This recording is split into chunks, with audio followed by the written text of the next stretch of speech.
بسم اللہ الرحمن الرحیم۔ ہمارے چینل میں خوش آمدید۔ میں نے دیکھا میری دونوں کزنوں نے خوبصورت ملبوسات پہن رکھے تھے۔ وہ کسی سے پیچھے نہیں رہنا چاہتی تھیں۔ ممانی تو مجھے اس تقریب میں لے جانے پر تیار ہی نہ تھی، لیکن ماموں کے کہنے پر میں بھی تیار ہو گئی تھی۔ ایک نظر اپنے کپڑوں پر ڈالی۔ انتہائی بوسیدہ اور پرانے کپڑے پہن کر میں کسی کام والی ماسی کی طرح عجیب و غریب لگ رہی تھی۔ رابعہ اور فاطمہ بہت خوبصورت کپڑے پہن کر تیار ہو گئی تھیں۔ ان کے سامنے اپنے آپ کو میں بری طرح کمتر محسوس کرنے لگی۔ دل چاہ رہا تھا کہ جیسے ان دونوں نے اپنے بال کھول رکھے ہیں، اسی طرح میں بھی اپنے لمبے بالوں کی چوٹی کھول کر تیار ہو جاؤں، لیکن ان پرانے کپڑوں کے ساتھ اتنی تیاری مجھ پر ذرا بھی اچھی نہ لگتی، اسی لیے خاموشی سے ان کے نکلنے کا انتظار کرنے لگی۔ ممانی نے ایک نفرت بھری نظر مجھ پر ڈالی تھی۔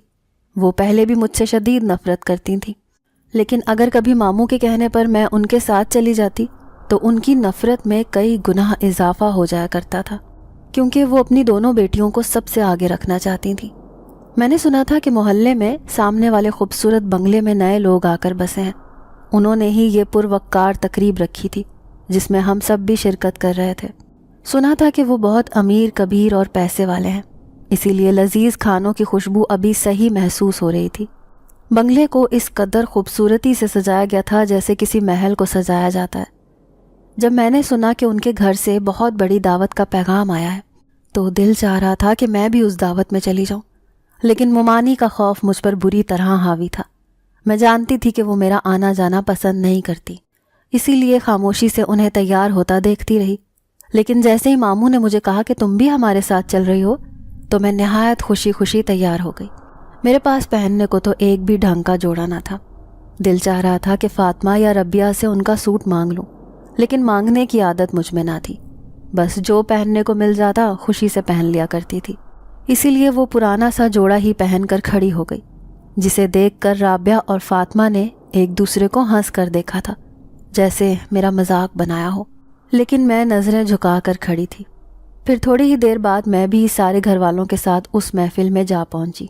لوگوں کی ایک بھیڑ تھی جو یہاں پر جمع تھی، لیکن حیرت اس بات کی تھی کہ ان کے لباس سونے اور چاندی کے کام سے تیار کردہ تھے۔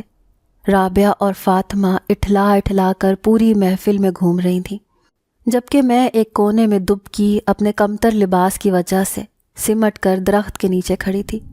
وہ بنگلہ تھا یا کوئی محل، اس کی خوبصورتی پر کوئی شک نہ تھا۔ ایسے میں چاہتی تھی کہ کسی کی نظر بھی مجھ پر نہ پڑے، ربیہ اور فاطمہ کی طرح کہیں وہ بھی میرا مذاق بنانا شروع کر دیں۔ اسی لیے تنہا کھڑی ہو کر میں سب کو حسرت سے دیکھے جا رہی تھی۔ اچانک ہی تیز خوشبو کا جھونکا میری ناک سے ٹکرایا، پھر کوئی میرے برابر میں آ کر کھڑا ہو گیا۔ میں نے نگاہ اٹھا کر دیکھا تو ساکت رہ گئی۔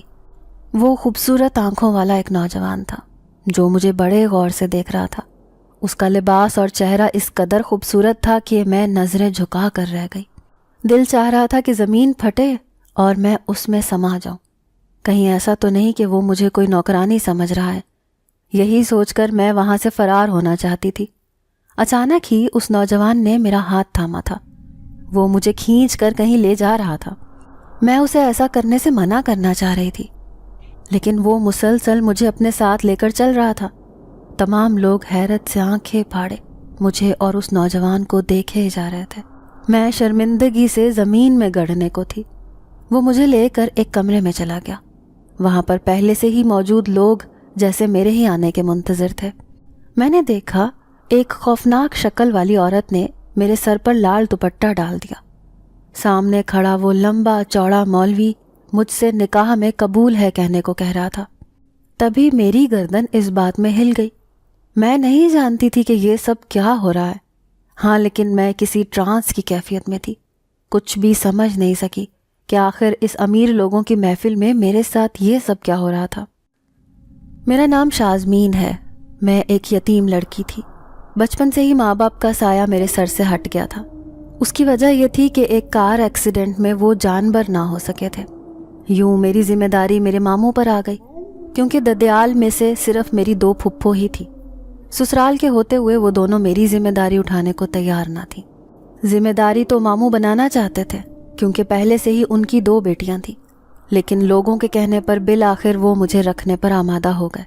لیکن ممانی کو شروع سے ہی میری ذات سے نفرت تھی۔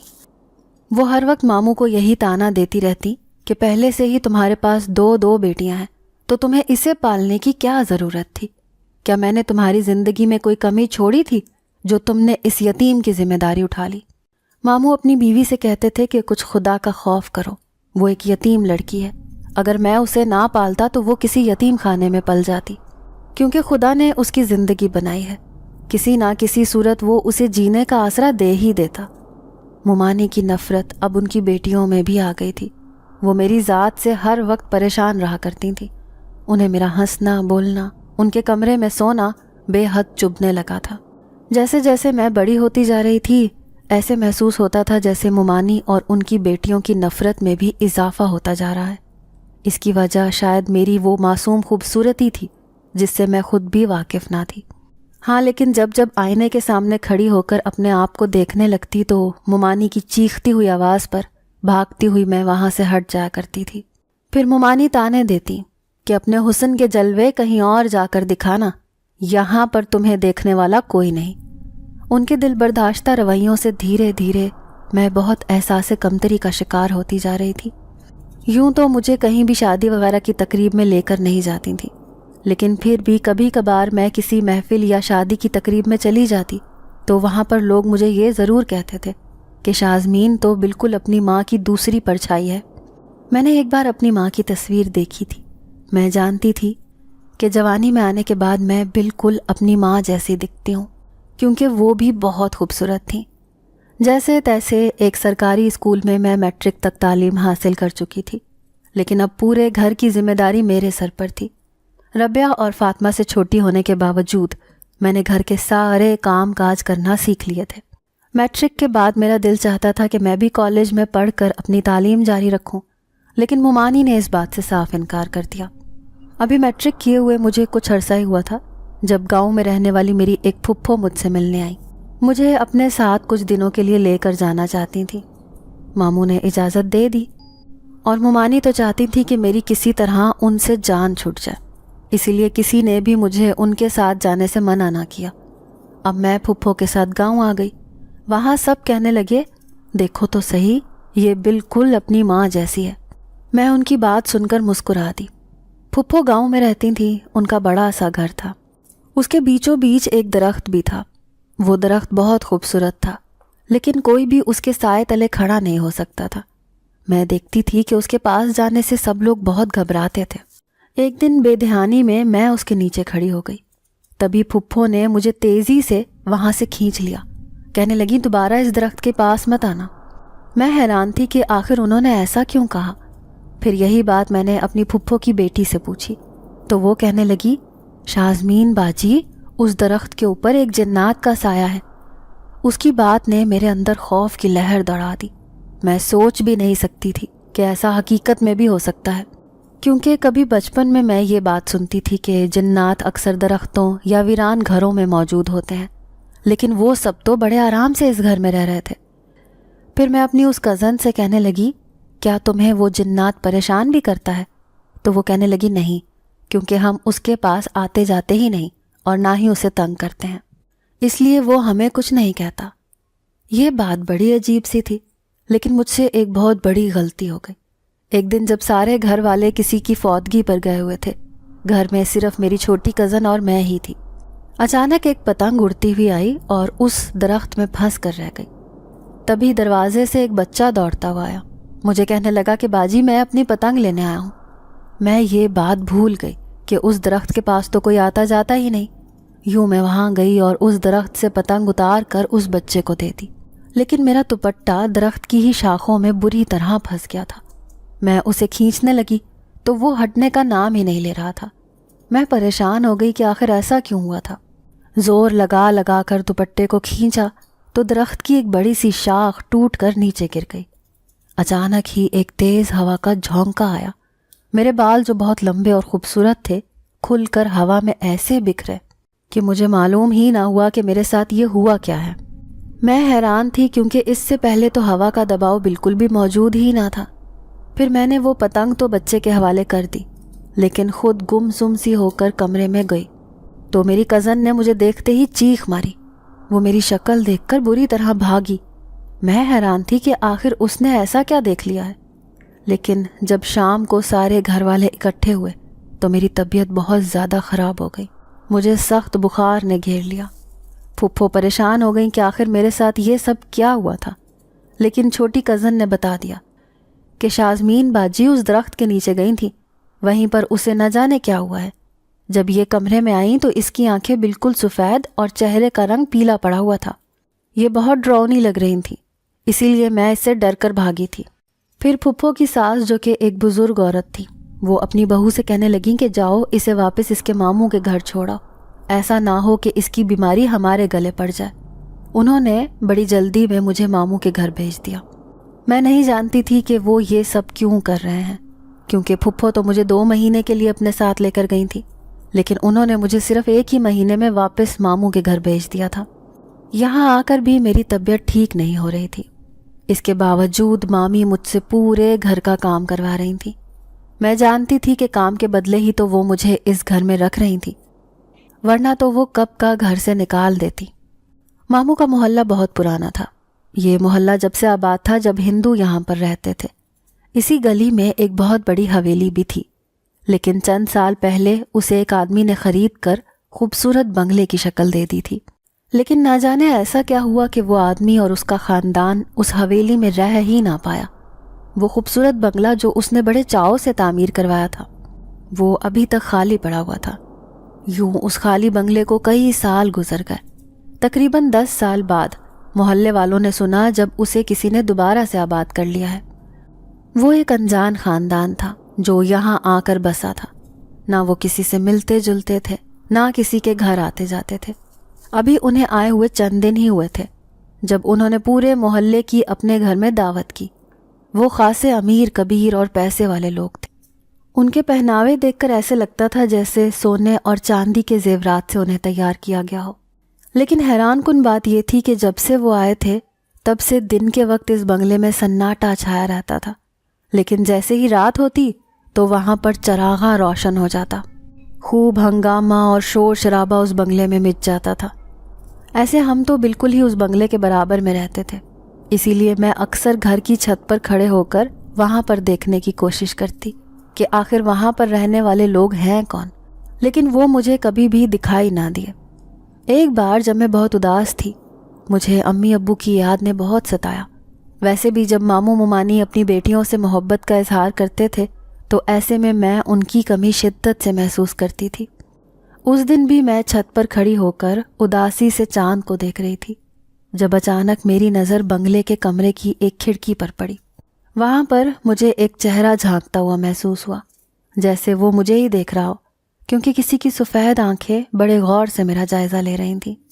میں گھبرا کر وہاں سے پلٹ آئی، حیران تھی کہ وہ شخص مجھے ایسے کیوں دیکھ رہا تھا، وہ بھی اتنا غور سے۔ ویسے بھی جب سے میں پھپھو کے گھر سے لوٹی تھی مجھے بہت عجیب اور ڈراؤنے خواب نظر آتے تھے۔ کبھی ایسے لگتا تھا میں صحرا میں بھٹک رہی ہوں، کبھی لگتا تھا جیسے جنگل میں اکیلی ہوں اور میرے پیچھے خون خوار خطرناک جانور پڑے ہیں۔ ایسے ہی خواب دیکھ کر میں چیخیں مار کر اٹھ جاتی تھی، لیکن میرے آس پاس کوئی بھی موجود نہیں ہوتا تھا۔ میں تنہا ہی اپنے اس اسٹور نما کمرے میں موجود ہوتی تھی، کیونکہ ربیہ اور فاطمہ مجھے اپنے کمرے میں سلانا نہیں چاہتی تھیں، انہیں میرا وجود ہی گوارا نہ تھا۔ ابھی بھی جب ساتھ والے بنگلے سے دعوت نامہ آیا تو ممانی مجھے لے جانا ہی نہیں چاہتی تھی، لیکن ماموں کے کہنے پر میں بھی تیار ہو گئی۔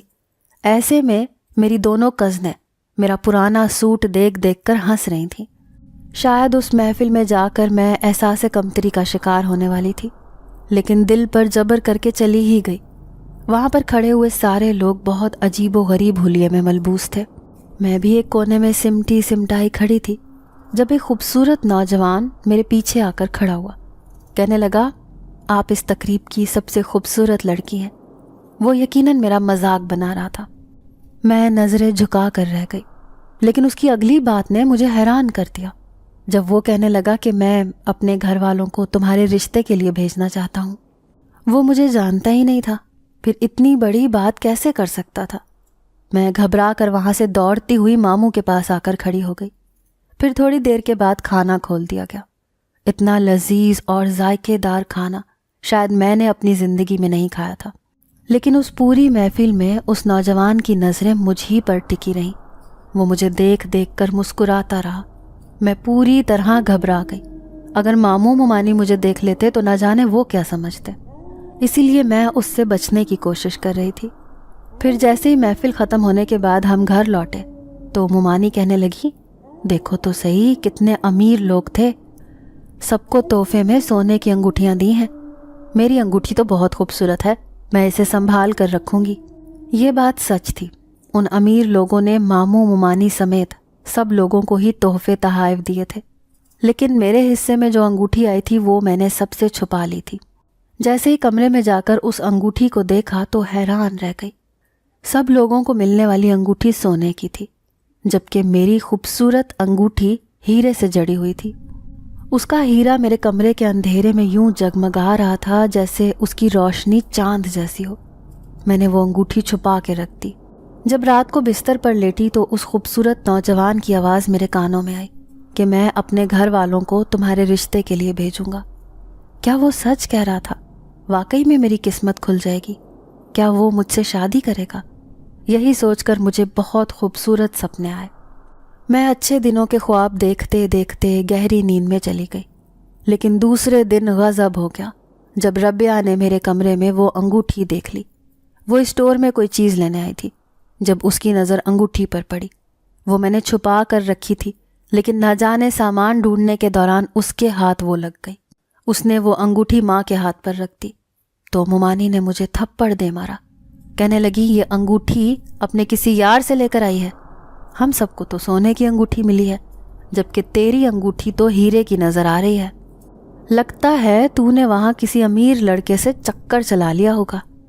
وہ مجھ پر بہت گندے گندے الزام لگا رہی تھیں۔ میں نے نظر جھکا کر کھڑی رہی۔ کیا بتاتی کہ اگر انہوں نے مجھے یہ ہیرے کی انگوٹھی دی ہے تو اس میں میرا کیا قصور؟ لیکن ممانی نے وہ ہیرے کی انگوٹھی مجھ سے چھین لی۔ میں چپ چاپ آنسو بہاتی کچن میں آ گئی، جہاں پر گندے برتن میرا انتظار کر رہے تھے۔ کبھی کبھی ایسے لگتا جیسے میری قسمت کبھی بھی نہیں کھلے گی، کیونکہ میری قسمت کی چابی تو ماموں ممانی کے ہاتھ میں تھی، اور ممانی مجھ سے بہت زیادہ حسد کرتی تھیں۔ وہ کبھی بھی نہیں چاہتی تھی کہ میں کسی اچھے گھر میں چلی جاؤں، اسی لیے تو انہوں نے ابھی تک ربیہ اور فاطمہ کا بھی کہیں رشتہ نہیں دیکھا تھا، کیونکہ خوبصورت ہونے کی وجہ سے وہ اچھی طرح جانتی تھیں کہ ان کے آنے والے رشتے کہیں مجھے ناپسند کر لیں، اسی لیے وہ یہ سب کام خفیہ طریقے سے کیا کرتی تھیں۔ لیکن ایک دن میرے لیے بہار کا دن ثابت ہوا، جب واقعی میں اس بنگلے سے ایک مرد اور عورت میرا رشتہ لے کر آ گئے۔ اتنے امیر کبیر پیسے والے لوگوں کے گھر سے میرے لیے رشتہ آیا تھا۔ ممانی آگ برساتی نظروں سے مجھے گھور رہی تھیں۔ میں شرمندہ شرمندہ سی کچن میں ہی کھڑی رہی، ان لوگوں کے سامنے بھی نہ گئی۔ لیکن ممانی نے کہہ دیا کہ فاطمہ بڑی ہے، اسی لیے وہ اس کی شادی پہلے کریں گی۔ آپ لوگوں کو رشتہ چاہیے تو میری بڑی بیٹی کے ساتھ طے کر دیں۔ وہ لوگ خاموشی سے اٹھ کر چلے گئے، لیکن ان کے جاتے ہی مجھ پر ظلم و ستم کے پہاڑ ٹوٹنے لگے۔ جب ممانی نے بغیر سوچے سمجھے مجھے مارنا پیٹنا شروع کر دیا، کہنے لگی، میری بیٹیوں کا رزق تو بچپن سے ہی کھا رہی تھی، لیکن اب ان کے حصے کی خوشیاں بھی کھانا شروع کر دی۔ تجھے شادی کی سب سے زیادہ جلدی ہے، حالانکہ تو میری دونوں بیٹیوں سے چھوٹی ہے۔ ضرور تو نے اس محفل میں کسی لڑکے سے چکر چلا لیا ہوگا، تبھی تو وہ لوگ تیرا رشتہ لے کر آئے ہیں۔ میں انہیں لاکھ یقین دلاتی رہی کہ میری اس میں کوئی غلطی نہیں ہے، میں تو انہیں جانتی بھی نہیں ہوں، لیکن انہوں نے میری کوئی بات نہ مانی۔ جب میں رات کو بستر پر لیٹی تو درد سے میرا پورا جسم اینٹ رہا تھا، لیکن ان زخموں پر مرہم رکھنے والا کوئی بھی نہ تھا۔ میں درد سے تڑپتی رہی، نیم غنودگی کی کیفیت میں تھی۔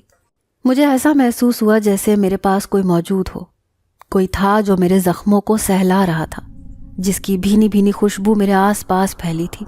میں پوری آنکھیں کھول کر اسے دیکھنا چاہتی تھی، لیکن درد اور تکلیف نے اتنی ہمت ہی نہ دی کہ میں یہ دیکھ سکتی کہ آخر وہ کون ہے۔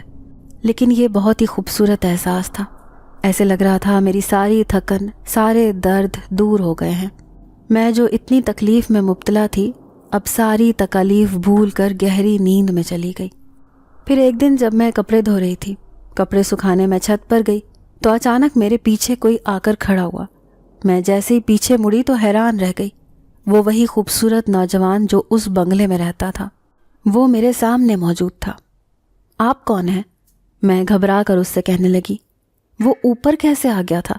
اگر مومانی یہ دیکھ لیتی تو شاید مجھے جان سے مار ڈال دیتی۔ میں خوف سے تھر تھر کانپ رہی تھی، جبکہ وہ مجھے دیکھ کر مسکراتا رہا۔ میں اسے سامنے سے ہٹاتی جلدی جلدی سیڑھیاں اترتی نیچے آ گئی۔ چور نگاہوں سے مومانی اور اس کی بیٹیوں کو دیکھا۔ وہ اپنے کمروں میں نہ جانے کن باتوں میں مصروف تھیں۔ شکر ہے کہ انہوں نے اس نوجوان کو آتے ہوئے دیکھا نہیں تھا اور نہ ہی چھت پر، لیکن گیلے کپڑوں کا ڈھیر لگ گیا تھا۔ میں دوبارہ چھت پر کپڑے سکھانے نہ جا سکی۔ ایسے لگتا تھا کہ چھت پر وہی چھپ کر بیٹھا ہوگا۔ آخرکار رات ہو گئی۔ کپڑوں کی بالٹی ایسے ہی پڑی رہی۔ مومانی چیخنے لگی، جب دیکھو آدھا ادھورا کام کر کے بیٹھ جاتی ہو، ابھی سالن بھی پکانا ہے اور کپڑے تم سے دھلے ہی نہیں۔ جاؤ جلدی سے یہ کپڑے چھت پر سکھا کر آؤ، اب رات کو اندھیرا پھیل گیا ہے۔ میں جلدی جلدی کپڑے سکھانے لگی۔ میں جلدی سے بالٹی اٹھا کر چھت پر بھاگ گئی، سوچنے لگی کہ اتنی دیر ہو گئی ہے، وہ ضرور چھت سے چلا گیا ہوگا۔ جیسے ہی جلدی جلدی کپڑے سکھانے لگی، اچانک سے ہی وہی خوشبو مجھے چھت پر محسوس ہوئی۔ وہ یہیں کہیں آس پاس موجود تھا، لیکن دکھائی نہیں دیتا تھا۔ دور اندھیرے میں مجھے کسی کی آنکھیں چمکتی ہوئی محسوس ہوئیں، جیسے وہاں کوئی چھپا کھڑا ہو۔ اس سے پہلے کہ میں ڈر کر بھاگتی، اچانک ہی کسی نے میرا ہاتھ اپنے ہاتھ میں لے لیا، لیکن جس ہاتھ سے اس نے تھاما تھا وہ ہرگز دکھائی نہ دیا۔ خوف سے کانپتے ہوئے میں کہنے لگی، کون ہے یہاں؟ لیکن جواب میں خاموشی تھی۔ ہاں، لیکن کسی کی گہری سانس لینے کی آواز میری سماعتوں میں بڑے زور سے آ رہی تھی۔ اچانک ہی چاند کی دھیمی سی روشنی میں زمین پر پڑا ہوا سایہ چوڑا سا میں نے اپنی آنکھوں سے دیکھا۔ وہ سایہ اس قدر بھیانک اور خوفناک تھا کہ میں مزید اسے نہ دیکھ سکی۔ چکراتے ہوئے سر کے ساتھ میں نیچے گر کر بے ہوش ہو گئی۔ ہوش آیا تو ماموں میرے پاس کھڑے تھے، جبکہ مومانی ناک چڑھا کر مجھے دیکھ رہی تھی۔ وہ غصے سے ماموں سے کہنے لگی، تمہاری بھانجی کے نہ جانے کون سے ڈرامے شروع ہو گئے ہیں، جب دیکھو یہ ایک نیا ڈرامہ شروع کر دیتی ہے۔ جب بھی میں اس سے کام کرواتی ہوں تو یہ بیمار ہونے کا ناٹک کرتی ہے۔ لیکن ماموں نے ان کی بات پر توجہ نہ دی، بڑے پیار سے مجھے کہنے لگے، شازمین بیٹا، کیا ہوا تھا تمہیں؟ تم کس وجہ سے بے ہوش ہو گئی تھی؟ ان کی اس بات پر اچانک مجھے یاد آیا کہ میں نے زمین پر کسی کا بہت خوفناک اور لمبا چوڑا سایہ دیکھا تھا، جس کی اندھیرے میں چمکتی ہوئی خوفناک آنکھیں مجھے بڑے غور سے دیکھ رہی تھیں۔ وہ سایہ کس کا تھا، اور ساتھ ہی وہ دو آنکھیں بھی، یہ میں سوچ کر ہی رہ گئی۔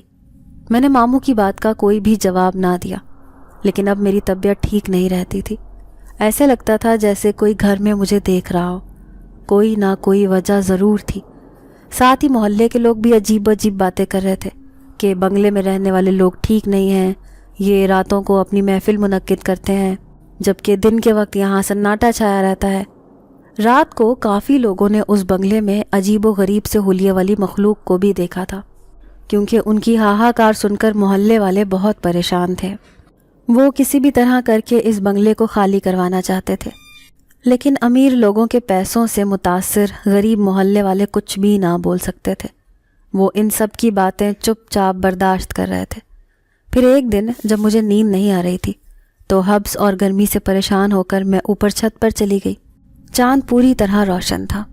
میں چاند پر نگاہ ٹکائے کھڑی تھی جب اچانک میری نظر بنگلے کی کھلی کھڑکی پر پڑی۔ وہاں سے دو کالی آنکھیں مجھے گھورنے میں مصروف تھیں۔ میں اس نظر سے گھبرا کر پلٹنے والی تھی کہ اچانک کسی سے زوردار انداز میں ٹکرائی۔ پیچھے پلٹی تو پیروں تلے سے زمین نکل گئی، کیونکہ سامنے تو وہی خوبصورت نوجوان کھڑا تھا جو کبھی بھی کہیں بھی پہنچ جایا کرتا تھا۔ تم کون ہو؟ میرے پیچھے کیوں پڑے ہو؟ میں غصے سے اسے کہنے لگی۔ وہ شاید میری زندگی برباد کرنے آیا تھا، کیونکہ پہلے ہی اس کی وجہ سے مومانی مجھ پر بہت ظلم کر چکی تھیں۔ انہوں نے مجھ پر الزامات بھی لگائے تھے۔ وہ ہمیشہ کی طرح مسکرایا، پھر کہنے لگا، میں تمہارا عاشق ہوں۔ اس کی آواز بہت گھمبیر تھی۔ میں گھبرا گئی، یہ وہ کیا کہہ رہا تھا؟ لیکن تم یہاں آتے کیسے ہو؟ کیا تمہیں کسی کا ڈر نہیں ہے؟ کوئی تمہیں یہاں دیکھ لے گا؟ وہ بڑے عجیب انداز میں مسکرایا، پھر کہنے لگا، نہیں، مجھے ایسا کوئی خوف نہیں ہے، کیونکہ میں سوائے تمہارے کسی کو بھی نظر نہیں آؤں گا۔ اس نے بڑی عجیب سی بات کہی تھی۔ میں بے چارگی سے اس سے کہنے لگی، کیوں، کیا تم کوئی بھوت ہو؟ میری بات کے جواب میں وہ اتنی زوردار انداز میں ہنسا کہ مجھے اس سے خوف محسوس ہوا۔ پھر وہ پراسرار لہجے میں کہنے لگا، تم نے ٹھیک پہچانا، میں ایک جن زادہ ہوں جو آج سے نہیں، سالوں سے تمہارے پیچھے ہوں۔ یوں تو میں بہت پہلے سے ہی تمہارے سامنے آنا چاہتا تھا، لیکن اس وقت میرے ماں باپ اس بات پر راضی نہ تھے کہ میں کسی آدم زادی سے شادی کروں۔ اب وہ راضی ہو گئے ہیں۔ ہمارا پورا قبیلہ تمہارے لیے اس محلے میں آ کر بس گیا ہے، اسی لیے میں تمہیں اپنے ساتھ لے کر جاؤں گا۔ اس کی اس بات نے میرے سر پر آسمان گرا دیا۔ میں سوچ بھی نہیں سکتی تھی کہ وہ واقعی ایک جنات ہوگا۔ نہیں، تم بالکل انسان دکھائی دیتے ہو، ایسا نہیں ہو سکتا، تم ایک انسان ہو، کہہ دو کہ تم جو کچھ بھی کہہ رہے ہو وہ سب جھوٹ ہے۔ اس کے چہرے کے تاثرات بہت خطرناک تھے۔ وہ ان خطرناک تاثرات کے ساتھ کہنے لگا، میں جو بھی کہہ رہا ہوں بالکل سچ ہے۔ میں تم پر عاشق ہو گیا تھا جب تم درخت کے نیچے اپنے لمبے لمبے بال کھول کر میرے سامنے آئی تھی۔ میں تو سالوں سے وہاں رہ رہا تھا، نہیں جانتا تھا کہ کسی آدم زادی سے عشق کر بیٹھوں گا، لیکن جب اس بات کا احساس ہوا تو واپس اپنے قبیلے میں جا پہنچا، کیونکہ تم سے نکاح کرنے کے لیے مجھے اپنے باپ کی مدد لینی تھی۔ میرا باپ ایک شہنشاہ جنات ہے۔ میرے کہنے پر وہ قبیلے کے جن زادوں کے ساتھ اس محلے میں آ کر رہنے لگا، کیونکہ میں اس کا اکلوتا بیٹا ہوں۔ اب میں تمہیں یہاں سے ساتھ لے کر ہی اپنے ساتھ جاؤں گا۔ میں یہ بات سن کر بری طرح سے ڈر گئی۔ پھر اسے کہنے لگی کہ لیکن تم تو بالکل انسان نظر آتے ہو، تم جھوٹ کہہ رہے ہو، ایسا نہیں ہو سکتا، بھلا جنات کیسے انسانوں کی دنیا میں آ سکتے ہیں؟ تو وہ میری بات سن کر ہنسا، پھر کہنے لگا، ہاں، جنات ہر انسانی روپ اختیار کر سکتے ہیں، اسی لیے میں انسانی شکل میں تمہارے سامنے آیا ہوں۔ اب پھر میں جلد ہی دوبارہ تم سے ملنے آؤں گا۔ یہ کہہ کر وہ میرے سامنے سے غائب ہو گیا۔ میں دم بخود کھڑی رہ گئی، بھاگتی ہوئی نیچے گئی تھی۔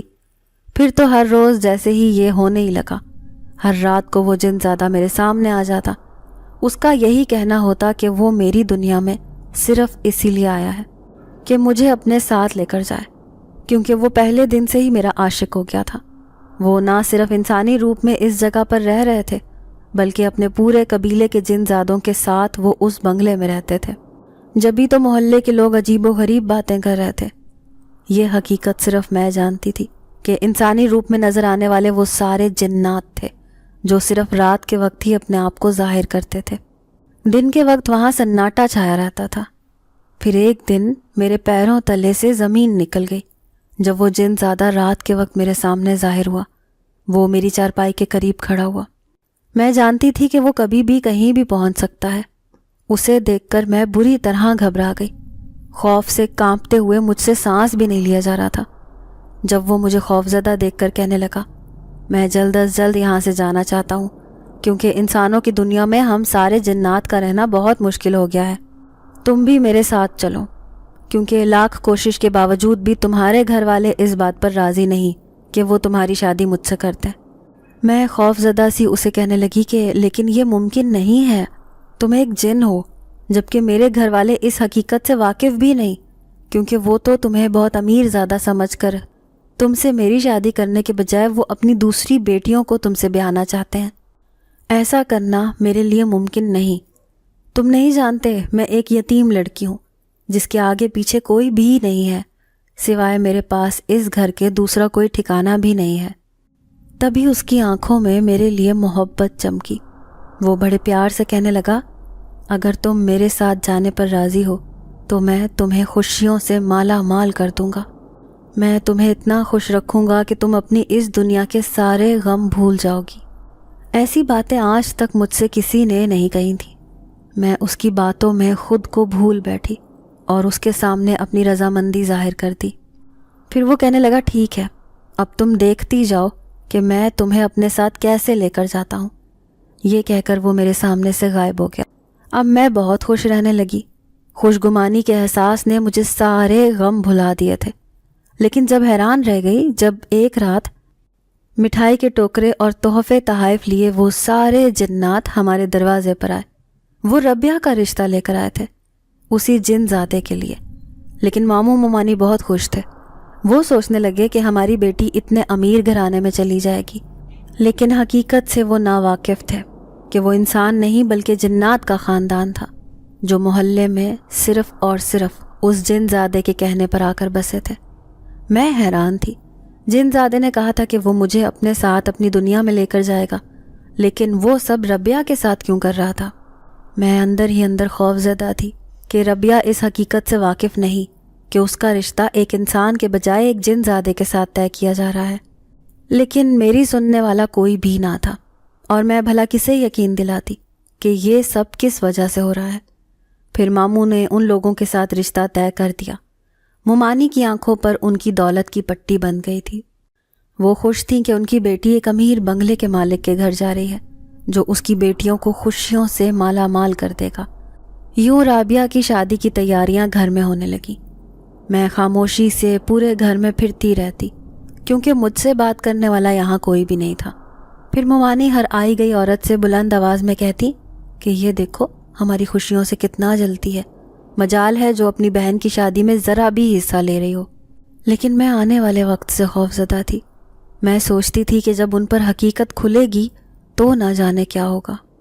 پھر اس رات میں اکیلی کمرے میں بیٹھی تھی۔ اماں ابا شدت سے یاد آ رہے تھے۔ نہ جانے کیوں مجھے اتنی جلدی چھوڑ کر چلے گئے تھے۔ میں ایک بار پھر سے تنہائی کا شکار ہو گئی تھی۔ اچانک ہی میرے سامنے کوئی آیا۔ کسی کی تیز خوشبو میری سماعتوں سے ٹکرائی تھی۔ میں جانتی تھی کہ اس کمرے میں آنے والا کون ہے۔ زمین پر پڑا لمبا چوڑا عکس مجھے ابھی سے ہی دکھائی دینے لگا تھا۔ اچانک ہی دھواں بن کر آنے والا وہ وجود اس کمرے میں انسانی روپ اختیار کر گیا تھا۔ میں پہلے کی طرح خوف زدہ نہ ہوئی، ہاں لیکن مجھے بہت غصہ تھا۔ دل چاہ رہا تھا کہ چیخ چیخ کر سارے لوگوں کو اس جن زادے کی حقیقت بتا دوں کہ یہ کس طرح سے انسانوں کو دھوکہ دے کر یہاں پر آ کر بسا ہے۔ وہ مسکراتی ہوئی نظروں سے مجھے دیکھے جا رہا تھا۔ پھر میں کہنے لگی کہ تم میری بہن کی زندگی کیوں برباد کر رہے ہو؟ تم نے محبت کا دعویٰ تو مجھ سے کیا، اور اب اس سے شادی کیوں کر رہے ہو؟ تو وہ کہنے لگا بس تم دیکھتی جاؤ آگے آگے میں کیا کرتا ہوں، یہ سب میں تمہارے لیے ہی کر رہا ہوں۔ اس کی یہ بات مجھے سمجھ ہی نہ آئی۔ پھر تھوڑی ہی دیر بعد اس نے میری ساری اداسی بھلا دی۔ میں اس سے باتیں کرنے لگی۔ وہ مجھے خوشگمانی کے سمندر میں ڈبونے کو تھا۔ اچھے اچھے خواب دکھانے لگا۔ کہنے لگا یہاں سے دور جنگلوں میں ہم جنات کا بہت بڑا قبیلہ ہے۔ کئی سال پہلے میرے باپ سے ایک بہت بڑی لڑائی ہو گئی تھی، جس سے میں ناراض ہو کر انسانوں کی دنیا میں آ کر رہنے لگا۔ میرا ٹھکانہ وہی درخت تھا، کیونکہ مجھے درختوں پر رہنا بہت اچھا لگتا تھا۔ یوں تو سارے قبیلے کے جنات مجھے ڈھونڈتے پھر رہے تھے، لیکن پھر بھی میں واپس اپنی دنیا میں نہیں جانا چاہتا تھا۔ کئی سال گزر گئے۔ میرا باپ شہنشاہ جنات تھا۔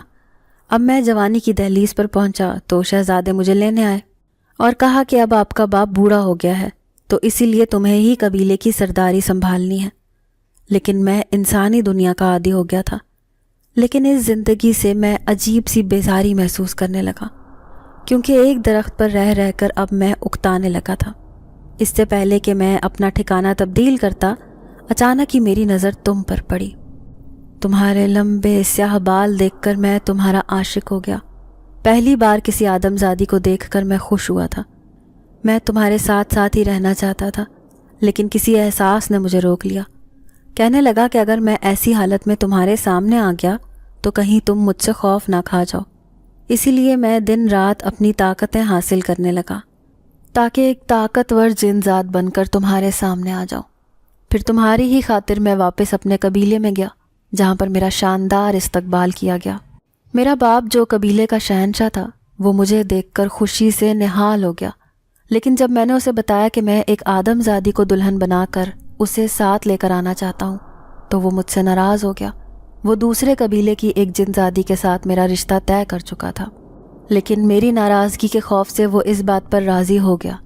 یوں اور دوسرے قبیلے کا سردار جو انتہائی طاقتور جن زادہ تھا، اس نے ہمارے قبیلے کے ساتھ لڑائی شروع کر دی، اور اس بات پر ناراض ہو گیا کہ میرے سردار باپ نے اس کی بے عزتی کی ہے۔ لیکن اب میں طاقتور جن زادہ بن گیا تھا، اسی لیے وہ سارے معاملات میں نے اس طریقے سے حل کیے کہ انہیں شکست ہو گئی۔ لیکن میرے کہنے پر میرا باپ انسانوں کی دنیا میں چلا آیا۔ وہ اپنے خاص جنزادے ساتھ لے کر آیا تھا، تو تمہیں اس بات کا احساس نہیں تھا، لیکن میں پل پل تمہاری خبر رکھ رہا تھا۔ تم کب جاگتی ہو، کب اٹھتی ہو، کب سوتی ہو، ہر پل میں تمہیں محسوس کر سکتا تھا۔ تم نے کبھی بھی میری موجودگی خود کے ساتھ محسوس نہیں کی، کیونکہ میں نے کبھی بھی تمہیں اس انداز میں نہیں ڈرایا تھا۔ اس دن ہمارے بنگلے میں ہونے والی محفل صرف تمہاری وجہ سے ہی رکھی گئی تھی، کیونکہ میں سارے جن زادوں سے تمہیں ملانا چاہتا تھا۔ تم بھلے سے ہی ایک پرانے لباس میں ملبوس تھی، لیکن وہاں پر سارے انسانوں سے زیادہ جن زادے تم پر نظر رکھ رہے تھے۔ جبھی تو تمہیں میں نے اپنا احساس دلایا تھا۔ اب میں تمہیں یہاں سے ایسے لے کر جاؤں گا کہ کسی کو معلوم بھی نہ ہوگا۔ بظاہر اس گھر میں ہونے والی شادی ایک دوسری انسانی لڑکی کی ہے، لیکن رخصتی صرف تمہاری ہی ہوگی۔ وہ پورے یقین لہجے میں بولتا مجھے بہت اچھا لگ رہا تھا۔ آج سے پہلے کبھی بھی کسی نے مجھ سے ایسی باتیں نہیں کہی تھیں۔ میری آنکھوں نے بہت سہانے خواب سجا لیے تھے۔ میں سوچنے لگی کہ جلد ہی وہ وقت آ جائے جب میں یہاں سے چلی جاؤں، کیونکہ اس گھر میں سوائے ذلت کے مجھے کبھی کچھ حاصل نہیں ہوا۔ بظاہر ماموں میرا خیال تو رکھتے تھے، لیکن اپنی بیوی کے آگے ان کی ایک نہیں چلتی تھی۔ وہ جس طرح سے چاہتی مجھ سے سلوک کرتی تھی، حتیٰ کہ جن زادی کی دی ہوئی ہیرے کی انگوٹھی بھی انہوں نے مجھ سے چھین لی تھی۔ گھر میں شادی کی تیاریاں زور و شور سے ہو رہی تھیں۔ پھر ایک رات دلہن کا خوبصورت لباس لے کر سارے جن زادے اس گھر میں آئے۔ وہ انسانی روپ میں نہیں آئے تھے، لیکن مومانی بہت خوش تھی، کیونکہ اس کو خوبصورت لباس پر سونے سے کام ہوا تھا۔ رابعہ بار بار اس جوڑے کو دیکھ کر خوش ہو رہی تھی، کیونکہ وہ سمجھ رہی تھی کہ یہ لباس میرے لیے ہی آیا ہے، لیکن حقیقت کچھ الگ تھی۔ میں سوچنے لگی کہ کیا سچ میں یہ سب میرے لیے ہے، یا وہ جن زیادہ مجھے دھوکہ دے کر ربیہ کو اپنے ساتھ لے کر چلا جائے گا۔ اگر ایسا ہو گیا تو ماموں مومانی کے ساتھ بہت بڑا دھوکہ ہو جائے گا۔ میں تو اپنی مرضی سے اس جن زادے کی دنیا میں جانے پر تیار ہوں، لیکن جب ربیہ کے سامنے یہ حقیقت آئے گی تو وہ شاید برداشت نہ کر پائے۔ یہی سوچ کر میں پریشان تھی۔ جوں جوں شادی کے دن قریب آتے جا رہے تھے، گھر میں ساز و سامان اور رنگ و روغن کیا جا رہا تھا۔ میں حیران تھی کہ ماموں نے تو پورے خاندان کو جمع کر لیا تھا۔ اس بیچ میں وہ جن زادہ مجھے اپنے ساتھ کیسے لے کر جائے گا؟ دوسری طرف محلے والے بھی اس گھر کے بارے میں عجیب و غریب باتیں کر رہے تھے کہ بنا سوچے سمجھے ماموں نے اپنی بیٹی کا رشتہ ان لوگوں کے ساتھ طے کر دیا، جو دن کی روشنی میں گھر سے باہر ہی نہیں نکلتے تھے۔ ہاں، رات ہوتے ہی ان کے گھر میں ہنگامہ سا برپا ہو جاتا۔ پھر وہ دن بھی آ گیا جس دن ربیہ کو دلہن بننا تھا۔ میں چپ چاپ اپنی کوٹھڑی میں بند تھی۔ جن زادوں نے جان بوجھ کر رات کا انتخاب کیا تھا۔ وہ رات بہت گہری ہوتی تھی۔ رات 12 بجے وہ بارات لے کر آنے والے تھے۔ تبھی کچھ عجیب ہوا۔ جس کمرے میں ماموں مومانی، ربیہ اور فاطمہ بیٹھے تھے، اس کمرے کا دروازہ خود بخود بند ہو گیا۔ ایک ایک کر کے سارا ساز و سامان میرے پاس پہنچ رہا تھا۔ یہ سب کون کر رہے تھے؟ میرا دل بیٹھا جا رہا تھا۔ یہ سب کرنے والے وہی جنات تھے جو بالآخر جن زادے کے کہنے پر اس گھر میں پہنچ گئے تھے۔ اب جن زادیاں مجھے دلہن بنا رہی تھیں۔ انہوں نے جن زادے کا پیغام بھیجا اور وہی لباس مجھے زیب تن کروا دیا۔ زیورات اور خوبصورت لباس سے سجی میں دلہن بن کر بیٹھ گئی۔ دوسری طرف مومانی زور زور سے دروازہ بجا کر اسے کھولنے کی کوشش کر رہی تھی۔ ربیہ بھی چیخیں مار رہی تھی، لیکن ان کی سننے والا تھا ہی کون؟ پھر میں نے دیکھا جب مولوی کے ساتھ چند آدمی اندر آئے۔ اب ربیہ کی جگہ میں دلہن بن کر ان کے ساتھ جا رہی تھی۔ میں نے آخری نظر اس گھر پر ڈالی اور ہمیشہ کے لیے اس گھر سے نکل آئی۔ میں نہیں جانتی تھی کہ میرے بعد یہاں پر کیا ہونے والا تھا، لیکن جن زادے کے ساتھ میں اس کی دنیا میں واپس لوٹ آئی تھی۔ راتوں رات وہ بنگلہ خالی ہو گیا تھا اور میں دلہن بن کر جن زادے کے ساتھ اس کے محل میں آ گئی۔ وہاں پر سب میرا استقبال کرنے کو کھڑے تھے۔ وہ خوبصورت محل میرے خوابوں سے بھی زیادہ روشن تھا۔ ساری جن زادیاں کنیز بنی میری خدمت کر رہی تھیں۔ پھر دوسرے دن شہنشاہ جنات نے اعلان کیا کہ آج سے یہ بھی قبیلے کی ملکہ ہے۔ میں حیران تھی جب جن زادہ کہنے لگا کہ تم میری نظر میں دنیا کی سب سے خوبصورت انسانی لڑکی ہو، کیونکہ تم ایک جن زادے کے دل کی رانی ہو۔